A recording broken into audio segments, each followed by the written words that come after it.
In this lecture I'll be looking at the potential power contained in wind. So if we have wind blowing from this point at a certain speed, we will refer to this speed as V. And we have a wind turbine, and the wind turbine will extract part of the kinetic energy that is present in this air between this point and this point. And as the turbine will extract some of the energy, the kinetic energy will reduce in the air flowing in this direction.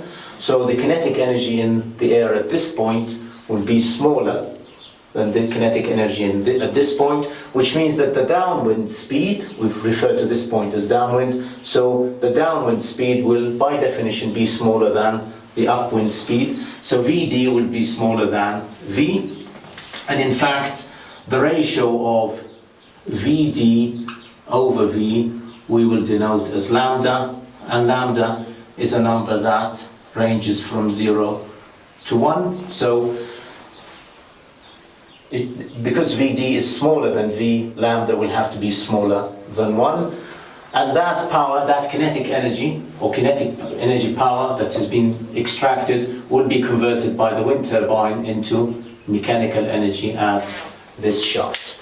The power present in the wind is proportional to the density of the air, it's proportional to the area, and it's proportional to the cube of the speed.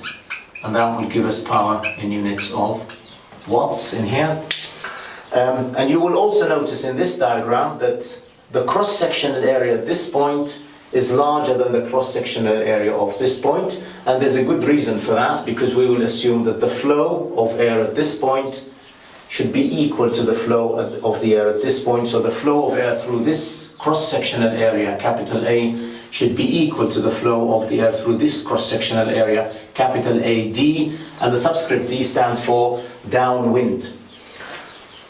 And this is based on the conservation of mass. So this is the flow of air, the mass flow of air at this point, which is V times A, that's volumetric flow rate, multiplied by rho gives us mass flow rate. So the mass flow rate at this point should still be equal to the mass flow rate at this point, which means that rho V times A is equal to rho Vd times AD in order to conserve the mass.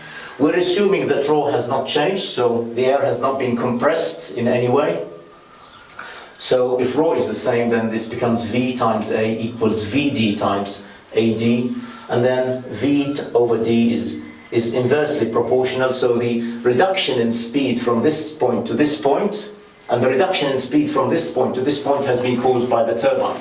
So the turbine has extracted the power from the wind, has been corresponds to an increase in the cross-sectional area from capital A to AD, and that's why AD is larger than A and VD is smaller than V.